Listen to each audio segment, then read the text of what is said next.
LaHood. I just have one question. You've been very patient with all of us, and I appreciate that, and I know all the members do.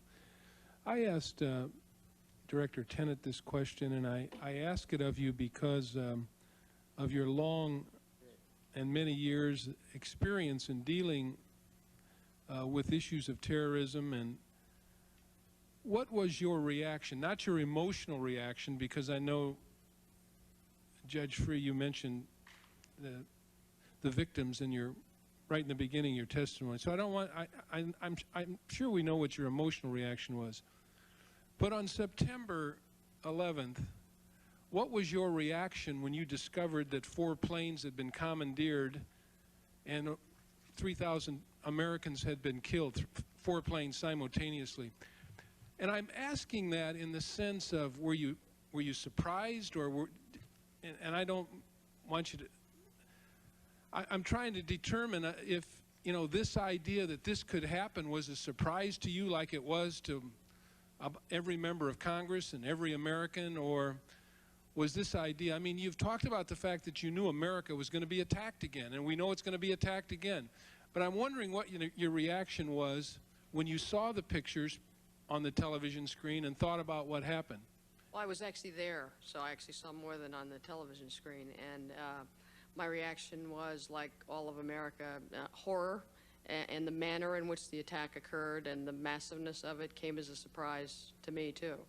Not that there was an attack, not that there was a massive attack, but as massive as it was and in the way that it was. What's the phrase everyone uses now, which I think is apt for my reaction? You know, is it a failure of imagination? I mean, maybe it is, but I was surprised at the attack, the type of attack. Yeah, I mean, I would say the same thing. The scope of the attack, but not the fact of the attack, you know, was shocking. We were all, I think, towards the end of 1999, literally the last days and minutes, we were all in our respective command posts around the country. You probably remember this was the millennium where we weren't only worried about the computers turning over, but we were worried about a major attack by either an al-Qaeda type group or some other organization, either in the United States or somewhere around the world. An attack that would have happened at that time would have not surprised anybody. There wouldn't have been any shock with respect to the fact that we were attacked. And again, this is coming down the road from the World Trade Tower, from Khobar, from the East African embassy bombings. So to answer the question, the scope of it and the success of it, I mean the horrific success of it, but not the attack itself, was a shock. With regard to any particular technique, by definition it's a surprise, because if it could have been foreseen tactically, it would have been headed off. But as to an attack aimed against the U.S. homeland to cause mass casualties, truly mass casualties, and by this particular group or people of their ilk, in that sense, it's not a surprise. Should we worry that it'll happen again? Yes, sir. Judge Freeh? Absolutely. Ms. White? No, yes, we should worry about it. Thank you, Mr. Chairman. Robert.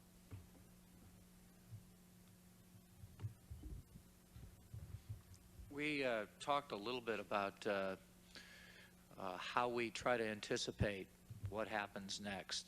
And following up on Mr. LaHood's question, how do we try to prepare our country and our intelligence services and our law enforcement and our local responders to what might happen next in this country? I guess in reading a book that was written about Pearl Harbor by Roberta Wohlstetter, she has a preface in it written by Thomas Schelling. And he says in his preface to Pearl Harbor, he says, this was a national failure to anticipate the enemy's next move. Many people in the press have speculated that there are smoking guns or, you know, old adages that we apply. How would you respond to that, Judge Freeh, that this was a national failure to anticipate the enemy's next move when we were at war? Well, I think you know, this committee's work and any commission to follow is going to have to give us a lot more facts and perspective to make that kind of a conclusion. The word failure in the technical sense, implies that there was or should have been an ability to avoid the failure. And I don't think we have enough facts. I certainly don't, as really a private citizen reading newspapers, to give you an opinion on that. With respect to what we do here in out, I think it's going to be a function of intelligence.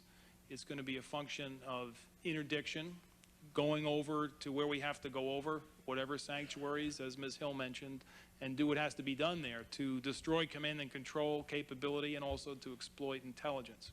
It means infiltration. If one of those 19 hijackers had spoken, maybe they did, maybe we don't know about it yet,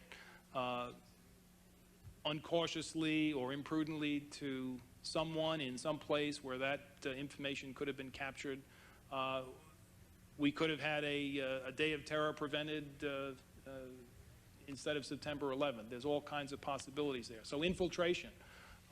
We need to have our agents sitting around wherever they were sitting around in Hamburg and the UAE and other places, as well as in the caves over in Afghanistan, so we can know what's going on.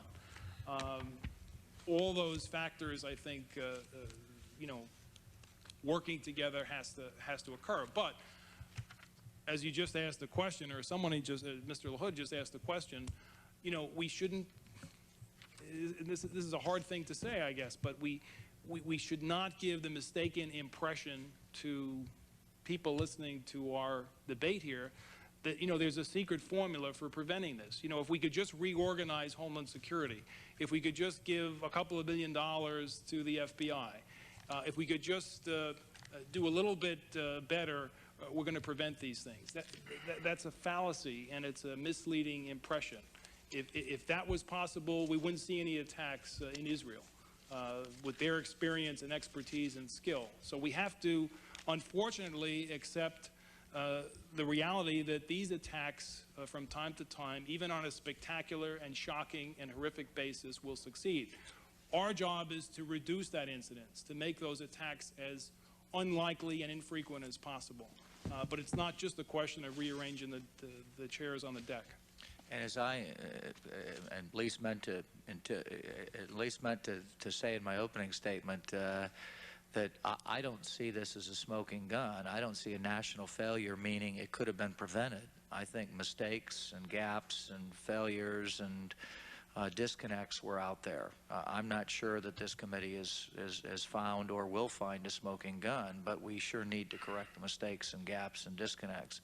Ms. White, what would you say about that? Well, I certainly think we need to have, you know, zero tolerance is an overused phrase, but we have to have zero tolerance for any instances of failure to communicate, whether it's between the FBI and CIA or whomever. There's no silver bullet. I mean, I think everyone agrees on that. We are more vigilant now. I think everyone has lowered the bar, and I'm talking about the cops on the beat as well as FBI and CIA and everyone else, for what will have us take the next investigative step. I think we have a list of things from all these cases we've done and investigations we've done and the cooperating witnesses, you know, who've been debriefed to sort of their wish list of various, you know, terrorist, you know, attacks. And as apocryphal as they still may look, you know, in terms of the reality, we have to at least assume it could happen and figure out how best to anticipate that. I think we're doing a lot in the way of Homeland Security, which I think is critical. Where we're most vulnerable, we need to shore ourselves up. I mean, we're way ahead of where we were, but, you know, we're still vulnerable. Mr. Pilar? I would just associate myself with everything Judge Freeh said in response to your question. It's all the things he mentioned and more. And on this question of preparing the American people, I would just underscore what I tried to say in my opening remarks. There is no silver bullet. We should not let the American people think that by this next set of changes or fixes, whatever they may include, somehow we've solved the problem. I think we can learn some lessons from the Israelis in this, whose government have made conscious efforts to psychologically prepare their people for dealing with terrorism, not accepting it, but dealing with it in a way that tries to minimize the psychological impact that's an inherent part of what the terrorists are trying to do. Thank you. Roberts. Thank you, Mr. Chairman. Dr. Pilar, I am intrigued by your statement on page 3 when you said, what is the lesson to be drawn from this episode, apart from the direct one that the intelligence community and the FBI were working closely with the relevant regulatory agency as early as the mid-1990s to call attention to the foreign terrorist threat to domestic civil aviation. I think it has to do with how much our national willingness to respond with things like expensive new security measures depends on the reality of past tragedies more than projections of threats that have not materialized. Here's the key. The intelligence community has a duty here. As any new intelligence analyst is taught, and Kai Fallis can tell you about this, what matters is not just to make the correct predictions and hit the right notes, which may look good in postmortems, but to beat the drum loudly enough about impending threats to some chance of making an impact on policy. Of course, if you beat it too loud, you get the drum around your head. My question to all of you is, what keeps you up at night? What drum would you like to beat if, in fact, you could beat one to change policy, as opposed to what you have been doing within the confines of your jurisdictional responsibility? Start with Ms. White. Get the walls down and make sure all the information is shared and analyzed real time by excellent expert analysts. Judge? Well, I mean, going beyond the scope of my prior responsibilities, I mean, I think to the degree and certainty that we are able to identify a state or state class threat bent on destroying the United States and killing thousands and thousands of Americans. Sanctuary, in other words. Exactly. We have to make that decision. That's maybe the hardest decision that a president or a Congress has to make. The circumstances have to be right. It takes enormous initiative and courage.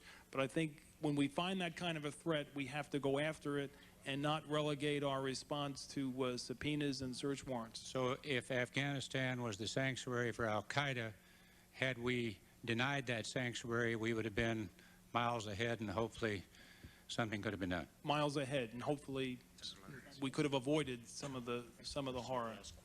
Paul, you're the drum beater. Pardon me for calling you Paul, Dr. Paul. That's all right. What keeps me up at night, Senator, are not just the current group we're going after, al-Qaeda, but what comes after that and what comes after that. And I am optimistic.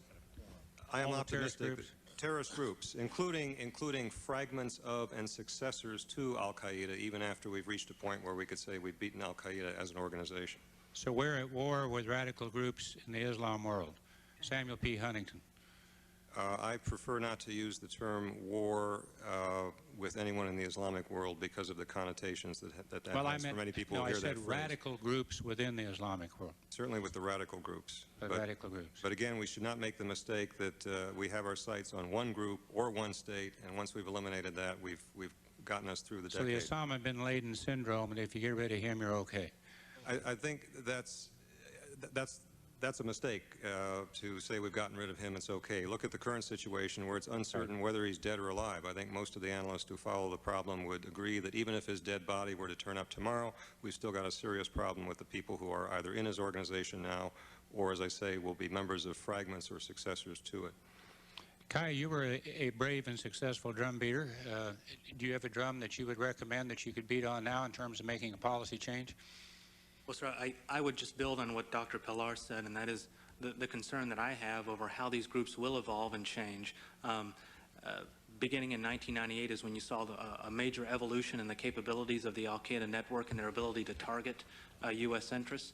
I believe, and I think the evidence is there, of another actor that helped these people gain this capability, and as their sanctuary has been denied to them in Afghanistan and they seek other places, other leaders under which to coalesce, that the results are potentially very dangerous for the U.S.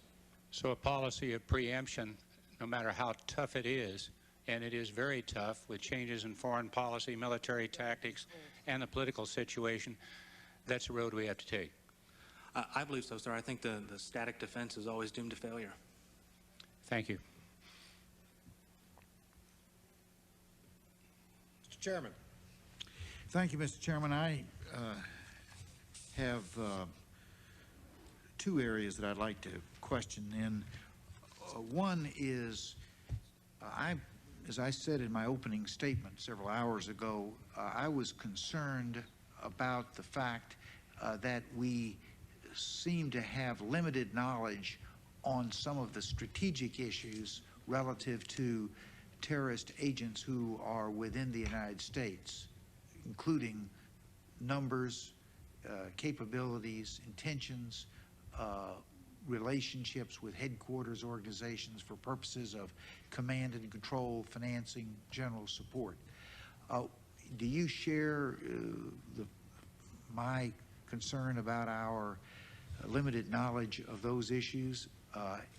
Is that an important set of questions? And if it is important, how do we go about increasing our strategic knowledge of who our adversary is? Well, I mean, I'll start, Mr. Chairman. And I think it is an important and valid concern. I mentioned before that, again, now more as an observer than a knowledgeable insider, the huge increase in cases and identified subjects in the United States, people who fall into the category that you've just articulated a legitimate concern about, cases being opened and techniques and resources being expended that obviously were not being expended before.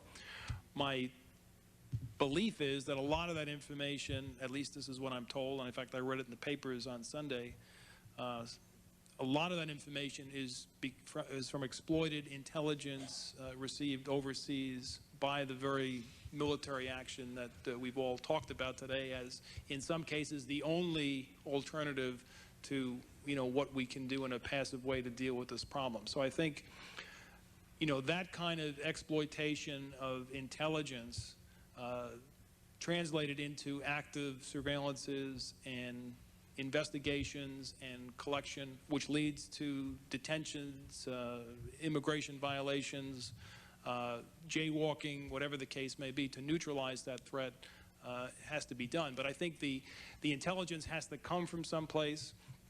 We can't come up with an invalid profile or a stereotype, and that becomes the focus of what we do. We don't do that in America. We don't do it well, and we don't do it at all. I think it has to be done on the basis of information and intelligence, and you get that inside the country by informants and infiltration. You get it outside the country by exploiting the things that are being exploited, and that's where the focus, I think, needs to be.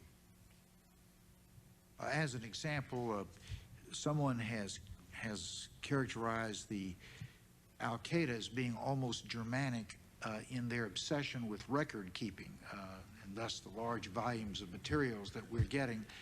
And that among those records, we hope we'll have things like rosters of students who attended these training camps, and thus put ourselves in a position to begin to ask the question, are some of these students who were trained in specific skills while they were in Afghanistan, do we have any reason to believe through visa records or immigration records or others that they might be in the United States today? Is it your sense that we are, to use your term, exploiting some of the data that we're now gathering through interrogations and document seizures in Afghanistan and elsewhere? Yes, it is. For that purpose?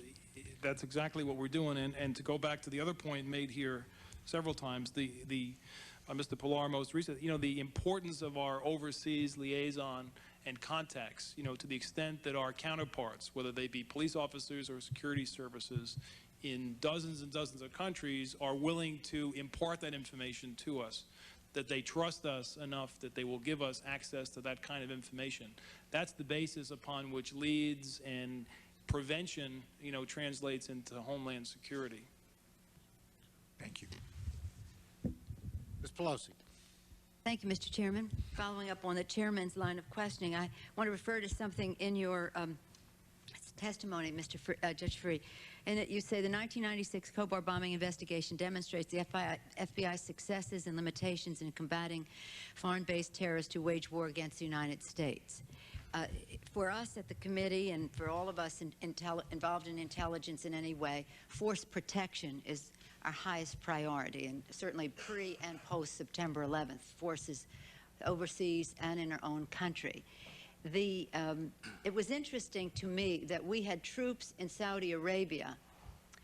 When I read in your testimony, I was surprised to read that it said, because of the FBI's prior contacts with the Saudi police service, the Mabahath, and the Interior Ministry had been carried on from offices in Rome and later Cairo, the FBI lacked any effective liaison or relationship with its counterpart agency in Riyadh.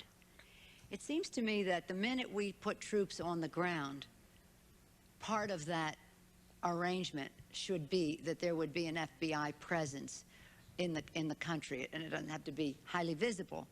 But this terrible tragedy, which before we got over it, we were into the East Africa, and then before we got over that, we're in the coal, and then, of course, September 11th. This terrible tragedy, losing our young people in the armed services, you had to come from the United States, send scores of agents there to investigate, to do the forensic work, et cetera, at the scene. Wouldn't you think that it would be, or would you recommend that the minute we put troops on the ground, there's an FBI presence, visible or not, in the country, and that be part of the arrangement? Yes, I would, but maybe going beyond that and maybe more significantly, those are relationships that have to be grown over a period of time. When the bombing took place at Dhahran, the liaison between the FBI and the Saudi police was out of Rome. Every 2 years the agent would come by and talk to somebody, and that was it. There was no high-level counterpart interaction. We didn't know who to call, and they didn't know who to call to the extent that they wanted to work with us. Well, I mean, I find that appalling that we have troops on the ground. They're a target. We can imagine that they would be a target, and yet we don't have, we have somebody in Rome who stops by every now and then. I couldn't agree with you more, but Yeah. just to finish my sentence, the notion is getting those people on the ground before the troops are there. Of course. Well, I also you go on to talk about the cooperation the FBI received as a result of Prince Bandar and Nayev's personal intervention and the support of unprecedented and valuable. From time to time, a road back or legal obstacle would occur, which was expected, given our differences. Despite these challenges, the problems were always solved by the personal intervention of Prince Bandar and the consistent support, for the FBI.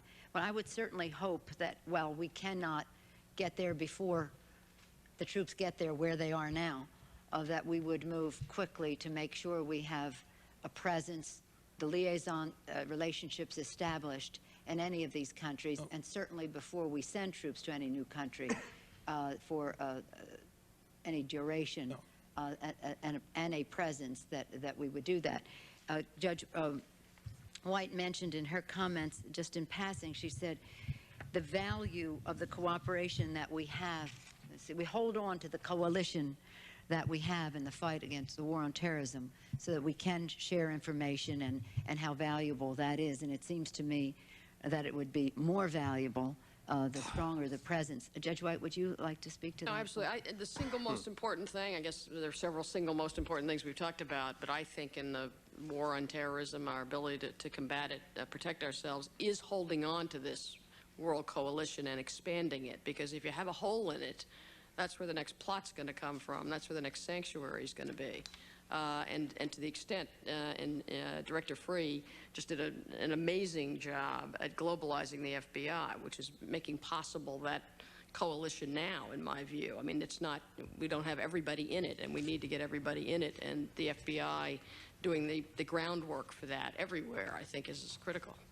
I thank you. And Judge Freeh, I was not saying that you should have had this done. I think this is something at the State Department, at the National Security Council level, that has to be part of the package before we put our, or as we put our troops on the ground, or as you said, before we do. So, I commend you for your work, but I think that there needs to be some higher level, well, we all look to a higher level in terms of the federal government, to the executive branch, making sure that this happens before we go in. Yes, Thank you all. I agree. Thank you very much. Thank you, Mr. Chairman. Senator Shelby. Thank you, Mr. Chairman. I want to go back to basically analytical center, you know, where a fusion center or whatever you want to talk about. Judge Freeh, you talk about, and I'm reading an excerpt again from your remarks, and I'll quote you, and you correct me if I'm wrong here in the quote, or if the quote's wrong. You say it's very important in hindsight to segregate this relevant information and put it into a dedicated timeline. I agree with that as we're doing a postmortem. But isn't it very important to put all this information together, relevant information, fusion center, to try to predict something? In other words, try to discern something that's going to happen just as well. Absolutely. I mean, prevention is what the priority is and has to be in this area, and the prevention is only as good as the success of that fusion and its predictability. And if we don't put together, that is, all of us collectively, the Congress, the administration, and put the resources that we keep talking about together for some type of a fusion center, we'll pay again, will we not? I agree, 100%. Ms. White? I definitely agree. Dr. Pillar? Yes, sir. Yes, sir. Judge Freeh, I believe you said today that the FBI, you're speaking of the Bureau, was intensely focused on an attack within the U.S. Dale Watson, who's just retired from the FBI and was head of the FBI's counterterrorism program under you and under Director Mueller, told the staff he was, quote, 98% sure the attack would be overseas. He's head of the FBI's counterterrorism center. And this was based upon the summer of 2001 increase in the chattering threat warnings that we're putting over here. Is your view basically inconsistent with Mr. Watson, who was head of your counterterrorism center? Well, okay. I'm sorry. No, go ahead.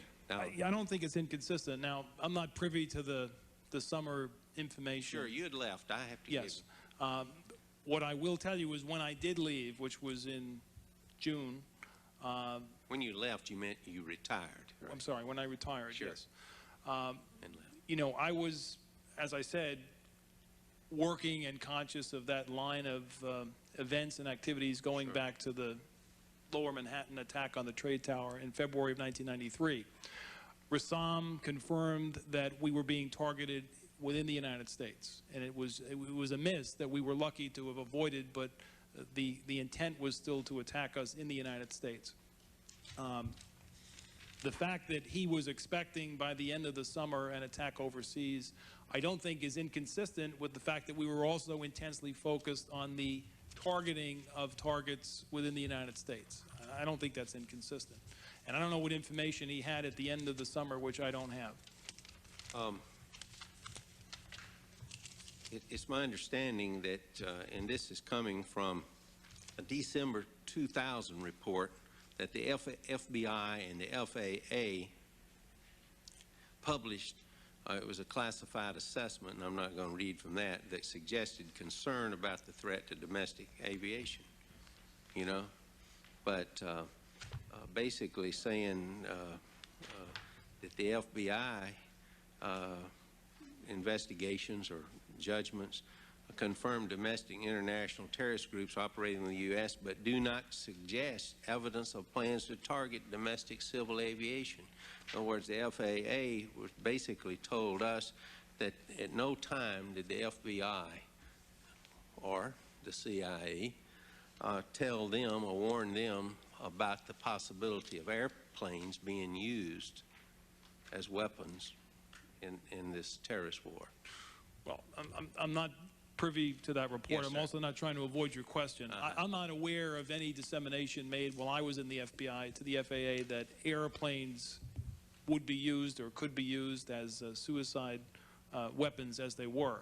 I am aware, not just from the Gore Commission, but just from being alive, that airplanes and hijackings of airplanes have been a premier terrorist target and activity for the last 25 years, and that should come as no shock to anybody. I can read this. I was just told by staff it is unclassified. We have to be careful what we read up here, but And I'll read this from this report, just for the record. It says, in December 2000 report, the FBI and the FAA, again, published an assessment that suggested less concern about the threat to domestic aviation. And I'll quote there, FBI investigations confirm domestic and international terrorist groups operating within the U.S., but do not suggest evidence of plans to target domestic civil aviation.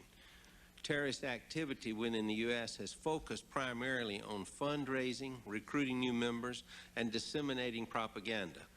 While international terrorists have conducted attacks on U.S. soil, these acts represent anomalies in their traditional targeting, which focuses on U.S. interests overseas. Gosh, it was so wrong. We know now. You agree with that? Well, you know, evidence is a very technical and a very significant word. I don't know what they meant to communicate when they said evidence, as opposed to the threat. Just repeating my last answer, hijacking of aircraft up to and including September of last year was always considered by everybody as a primary target for terrorists, which is why the efforts were taken to fortify airports and profiling and securities. You know, that should come as no surprise. Should it have come as any surprise that airplanes would be used as weapons to crash into the trade towers, considering that in 1995, the Filipino situation that I know you're familiar with, you know what happened there, and the information was derived. The French scenario where someone was apprehended and they had information they were going to use that plane to crash in, I believe, to the Eiffel Tower, and other information. Should it have come as a surprise? Well, no. The answer is no. But again, you've just very expertly distinguished what we call the strategic intelligence from the tactical intelligence. Absolutely.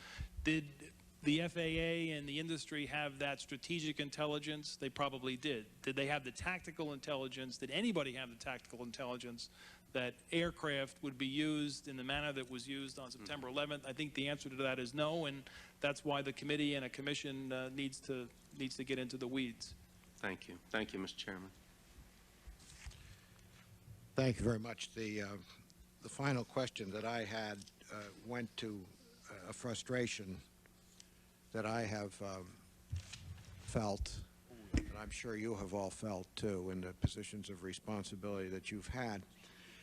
I don't think, as I look at the panel of very distinguished and experienced people who have been working with this problem on behalf of the United States of America, writing about it, dealing with the intricacies of it and the complexities of it, that there is any doubt at all, after hearing today, that we understood pretty well what the problem was. And I don't think there's any doubt at all, from my working association with people at the table and the reputations and the accomplishments they've made, that they had excellent ideas on how to take care of weaknesses in the system or problem areas or where resources were short, bring attention to those underinvestments. Now, my question is that we have seen a lot of similar witnesses who have shared in the work product here with us, trying to get to the bottom of all of this and how we do better. How is it, do you think, that all of the expertise and all of the authority that was embodied in articulate, knowledgeable, hardworking people failed to receive the audience that it should have gained, so that we could have focused our resources, our country, our constituents? I guess what I'm asking is, how come nobody was listening? Do you have any idea how we can do better on sounding the trumpet when we see these things happening to us? Because I think we've all admitted we were surprised at what happened, how it happened, but we weren't surprised that it happened. I think that September 11th was that trumpet.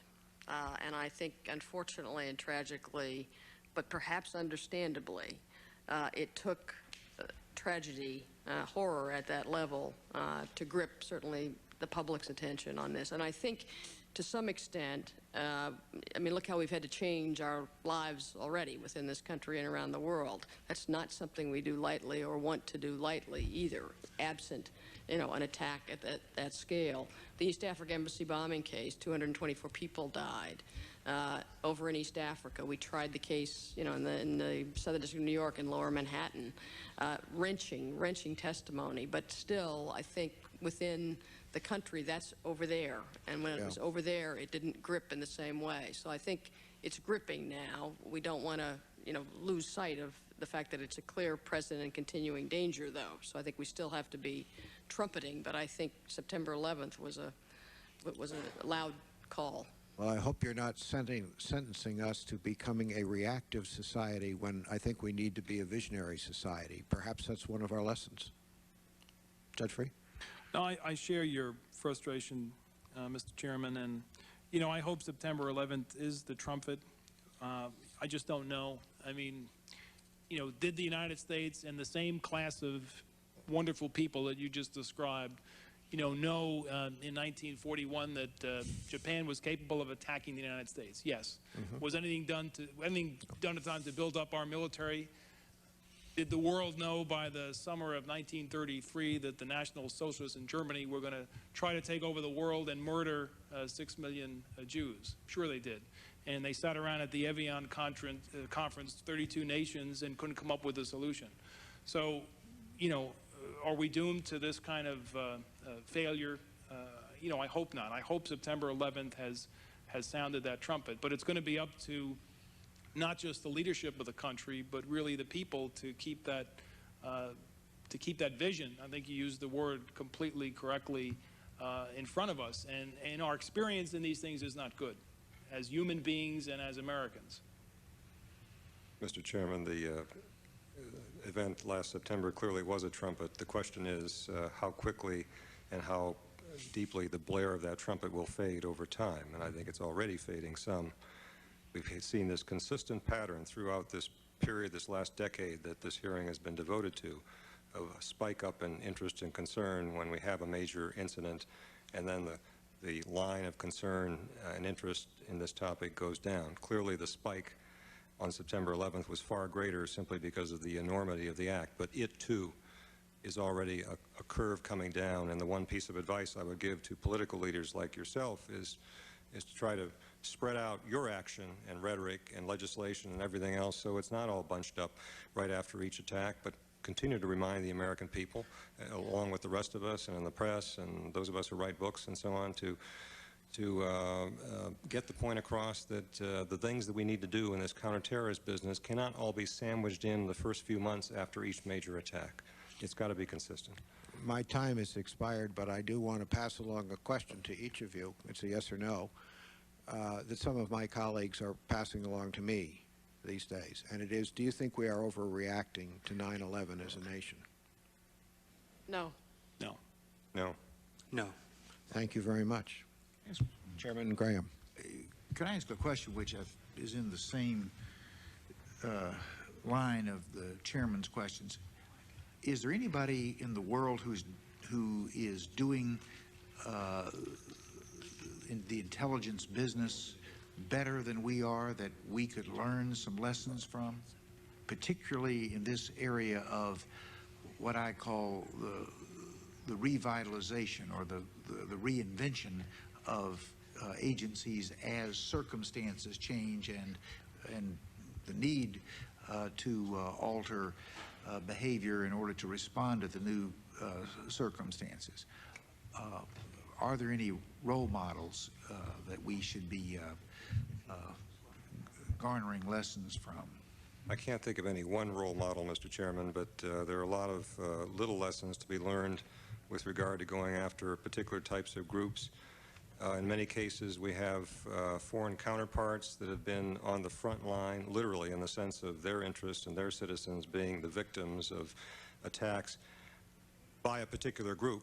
And so they know a lot more about that group and how to go after that group and how to collect against that group than we do. And so you can look at those sorts of group-specific, region-specific lessons, but no, sir, I can't think of any one role model that is the one that we need to emulate on everything. We need to learn lessons from a lot of different partners. Thank you, Mr. Chairman. I want to thank you. Not only do I admire your wisdom, but I admire your stamina. And I really admire anybody who can sit for this many hours. We have the opportunity to get up and walk around. I will close this hearing by saying the committees will meet in closed session tomorrow, October 9th at 2 p.m. in S407 in the Capitol. The committee will again meet in open session on Thursday, October 10 at 10 a.m. in this room. On Thursday, our witnesses will be the Director of Central Intelligence, Mr. George Tenet, the Director of the Federal Bureau of Investigation, Mr. Robert Mueller, Director of the National Security Agency, General Michael Hayden. The directors have been requested to address other matters, among other matters, the issues that have been raised and recommendations made during the course of our 20 open and closed hearings. And I would say today we have covered an awful lot of material that has been extremely helpful to us, and I hope to the American people, understanding what an amazing group of hardworking people we have out doing the business of Americans' national security in a number of fields where it all has to be done, and we seldom pay it any attention. So I thank you all. Godspeed in your work. And I would like to join in those words of our chairman and express my appreciation for the very excellent insights and the sharing of your depth of experience. We appreciate it. We've taken it on board. I hope we can use it properly. Thank you. Thank you all.